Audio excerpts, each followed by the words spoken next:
net profit of the firm for the year ended 31st March 2022 is 30,000 rupees. 30,000 रुपए का profit already question में given है. Question में आगे कहा गया ए बी सी तीन पार्टनर्स हैं जो कि डिस्ट्रीब्यूशन कर रहे हैं, प्रॉफिट एंड लॉस शेयरिंग कर रहे हैं 3:1:1. ठीक है. 10 अप्रैल 2022 को, मतलब अकाउंट क्लोज होने के बाद 31 मार्च को अकाउंट बंद हो जाते हैं. 10 अप्रैल को ये पता चला, डिस्कवर किया गया, देखा गया that the under mention transaction was not pass through the books. ये जो नीचे लिखे हुए ट्रांजैक्शन है इनको नहीं लिखा गया. क्वेश्चन को पढ़ने का एक आर्ट होता है, इसको ध्यान से समझना चाहिए. क्वेश्चन कैसे पढ़ना है, एक एक लाइन इंपॉर्टेंट होती है, कई वर्ड्स इंपॉर्टेंट होते हैं. कौन कौन से ट्रांजैक्शंस हैं? Interest on capital eight 10% per annum, 10% के रेट से हमें इंटरेस्ट देना था जो नहीं दिया. इंटरेस्ट ऑन ड्राइंग भी आ गई. देखिए अभी तक हम लोगों ने जो क्वेश्चन किया उसमें या तो सिर्फ पार्टनर के अकाउंट में क्रेडिट होता चला जा रहा था और या तो सिर्फ डेबिट हो रहा था, जो हमें या तो प्रॉफिट दे रहा था या सिर्फ लॉस दे रहा था. अभी तक हमने ये देखा था कि पार्टनर को इंटरेस्ट ऑन कैपिटल मिलना था, नहीं मिला. अभी तक हमने ये देखा था पार्टनर को इंटरेस्ट ऑन ड्राइंग देनी थी, उसने नहीं दी, तो या तो हमारे लिए प्रॉफिट हो रहा था या हमारे लिए, फर्म के लिए लॉस हो रहा था जिसको पार्टनर शेयर कर रहे थे. लेकिन अभी क्या हो रहा है कि इंटरेस्ट ऑन कैपिटल भी भूल गए और ड्राइंग भी भूल गए, सैलरी भी भूल गए, कमीशन भी भूल गए. तो यहाँ पे तीन चीजें ऐसी हैं जो पार्टनर के अकाउंट में क्रेडिट की जाएंगी. अगर हम देखें ए, बी और सी, ये तीन पार्टनर्स हैं जिसमें ये टेबल शोइंग एडजस्टमेंट है. इसको आप पूरा कॉलम बना के इस तरह, क्योंकि यहाँ पे हम लोग बोर्ड पे हैं तो यहाँ पे थोड़ा सा डिटेल में समझाना होता है, इसलिए हम यहाँ पे कॉलम इस तरह से नहीं बना रहे, हम इसको कॉलम वाइज लाइन वाइन खींच के बना सकते हैं. सबसे पहले इंटरेस्ट ऑन, शॉर्ट में लिखते हैं हम, इंटरेस्ट ऑन कैपिटल. ये देना भूल गए थे आप, क्या रेट था? 10% पर एनम, 10% पर एनम के रेट से इंटरेस्ट ऑन ड्राइंग देना भूल गए थे. और क्वेश्चन में कैपिटल गिवन है, ए की 25,000 है, बी की 20,000 है एंड द लास्ट सी की 15,000 है. तो इंटरेस्ट ऑन कैपिटल कितना निकला? क्रेडिट कितना होगा पार्टनर के अकाउंट में? 2500. दूसरा 2,000, 1,500. Is it clear? These amounts have to be credited. Next, salary. ये भी आप भूल गए थे देना. सिमिलर नेचर, देखिए यहाँ पहले इंटरेस्ट लिखा है कैपिटल का, फिर इंटरेस्ट ऑन ड्राइंग लिखा हुआ है, लेकिन अभी हमने ड्राइंग को नहीं छुआ, हम सिमिलर नेचर आइटम्स को एक बार में लिख रहे हैं, क्योंकि सैलरी भी partner suppose to get. Credit का मतलब क्या होता है कि पार्टनर को ये मिलना चाहिए है, पार्टनर को ये मिलना, पार्टनर का हक है, राइट है, इसलिए पार्टनर के अकाउंट में क्रेडिट करेंगे, बढ़ाएंगे. तो पार्टनर में क्या कर देंगे? क्रेडिट. कितने रुपए सैलरी गिवन है क्वेश्चन में? ए को और बी को खाली सैलरी मिल रही है, दैट इज 5,000 एंड 7,500. तो 5,000 and 7,500 and C is not supposed to get the salary as per the partnership deed. Now the commission is also supposed to be credited in partner's capital account. That is only A is supposed to receive 3,000 as a commission and rest are not approved for that. तो अब हम देखते हैं A, B और C को जो salary मिलनी थी, टोटल इंटरेस्ट ऑन कैपिटल मिलना था, कितना था वो? 6,000. फिर उसके बाद सैलरी का कितना टोटल हो रहा है? 12,000. कैलकुलेटर पे टाइम लगता है, इसलिए जो लिखा हुआ वो देख लेते हैं. 3,000. तो टोटल कितना पैसा था जो देना भूल गई फर्म? 21,500. इसमें ए को कितना मिलना है? 10,500 रुपए. A is supposed to receive 10,500, B is supposed to receive 9,500 and C is supposed to receive 1,500. And the firm is under the obligation to pay 21,500 rupees to A, B and C for all these things. तो इसका मतलब firm का loss कितने का हो रहा है? क्योंकि फर्म को ये पैसा पिछले साल देना चाहिए था, देना भूल गए थे, इस साल देना पड़ रहा है. ये फर्म के लिए इस साल का क्या हो गया? लॉस. लेकिन साथ ही साथ इंटरेस्ट ऑन ड्राइंग के भी लेना है. अभी कितने लेना है? लेस. यहां लिखेंगे लेस.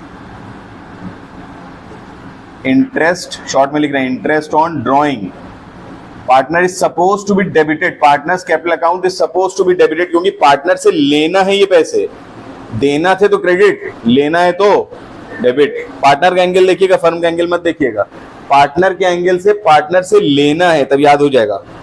पार्टनर को जो मिलना है वो पार्टनर में क्रेडिट करेंगे, जो पार्टनर से लेना है वो क्या कर देंगे हम, डेबिट। तो कितना कितना लिखा हुआ है, 350, 250 एंड 150, 350, 250 एंड 150, टोटल कितना हो जाएगा 750। इसका मतलब फर्म का जो लॉस हो रहा था वो कितना था, 21,500, व्हेन द फर्म वुड पे ABC the interest on capital, salary and commission, but the firm is now going to receive 750 as a interest on drawing। तो हमारा जो लॉस था वो कम होकर कितना हो जाएगा, 20,750 रुपीज लॉस कम हो गया फर्म का, लॉस कम हो गया फर्म का।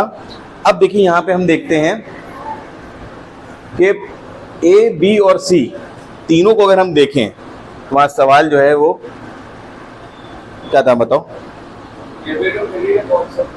हाँ, यही चीज हम बताने जा रहे हैं कि A, B और C ये तीन पार्टनर्स हैं जिनको इंटरेस्ट ऑन कैपिटल, सैलरी और कमीशन मिलना है। जो पिछले साल मिलना चाहिए था नहीं मिला था, इस साल मिलना है। देखिए एक होता है is receiving, is suppose to receive. Is receiving का मतलब हो गया प्रेजेंट टेंस की बात है कि ये मिल रहा है, करंट ईयर का मिल रहा होता है।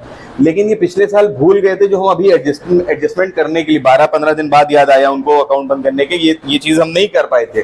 तो अब हमने देखा तो ए को मिलना चाहिए थे, जो नहीं मिले थे वो कितना था टोटल, इंटरेस्ट ऑन कैपिटल का 2500, सैलरी का 5000 और कमीशन का 3000। इस तरह बी और सी का देखा हमने, तो देखा हमने कि ए को मिलना चाहिए थे 10,500 रुपए, तो हमने ए के अकाउंट को क्रेडिट कर दिया। मतलब ए के अकाउंट में हमने क्या किया, क्रेडिट में लिख दिया कि इनको इतने मिलना चाहिए थे, लेकिन फिर पूरा हिसाब होगा कि तुमको इंटरेस्ट ऑन ड्रॉइंग के देना भी थे तो 350 रुपए। तो इसको हमने जब सेट ऑफ किया तब पता चला कि हमें कितने उनको देना है, 10,150 रुपये। इसी तरीके से बी को 2,000 और 7,500 रुपये मिलना था, टोटल 9,500, लेकिन बी से हमें लेना भी तो थे, कितने लेना थे, 9,250 रुपये। अब हम किसको देंगे, बी को देंगे।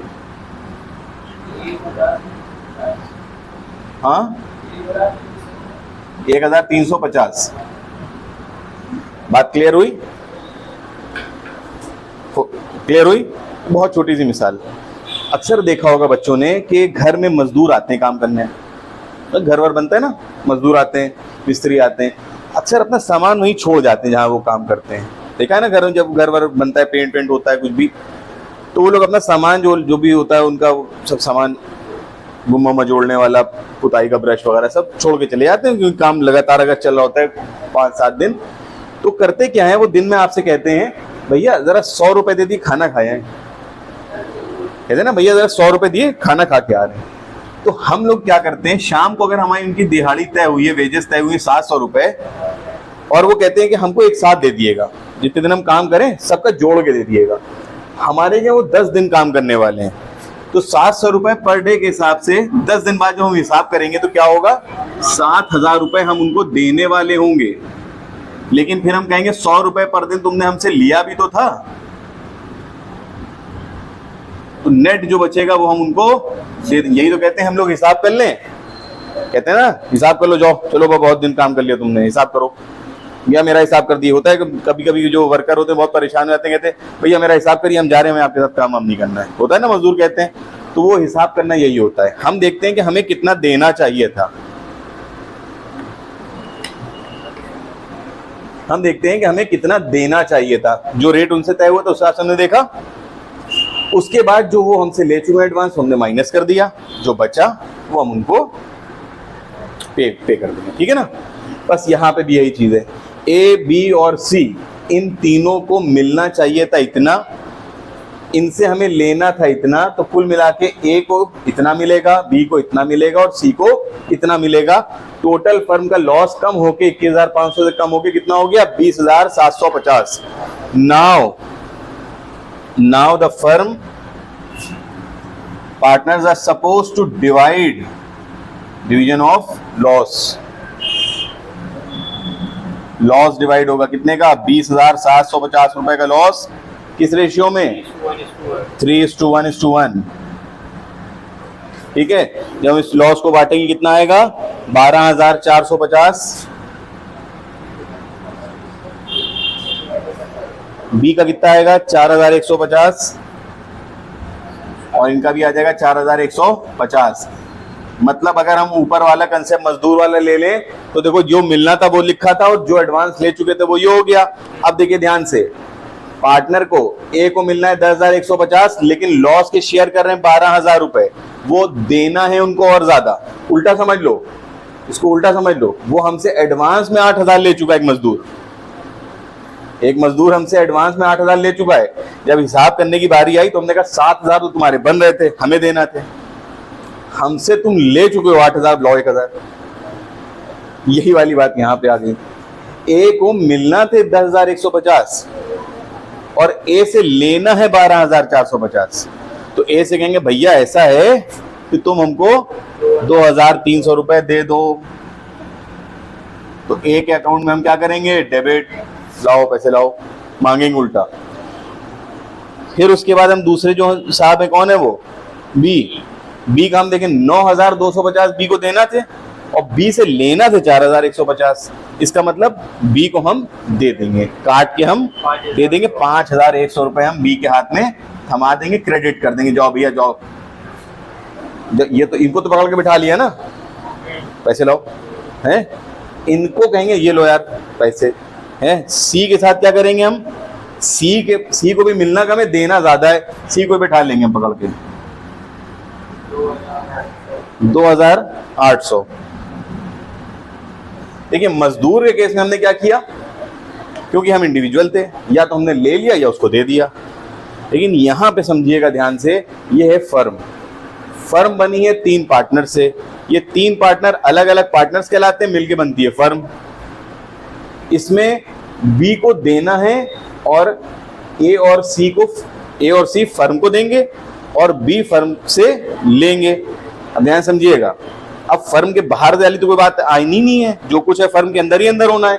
तो हम क्या करेंगे, इनको देना है, क्रेडिट कर देंगे हम, इन दोनों को हम क्या करेंगे, डेबिट, फटाफट डेबिट कर लेते हैं। डेट डाल देंगे, जो भी डेट होगी आपकी, मान ली 2020 12 अप्रैल है, फॉर एग्जाम्पल मैं दे रहा हूं। यहां पे क्या करेंगे हम, एस कैपिटल अकाउंट डेबिट,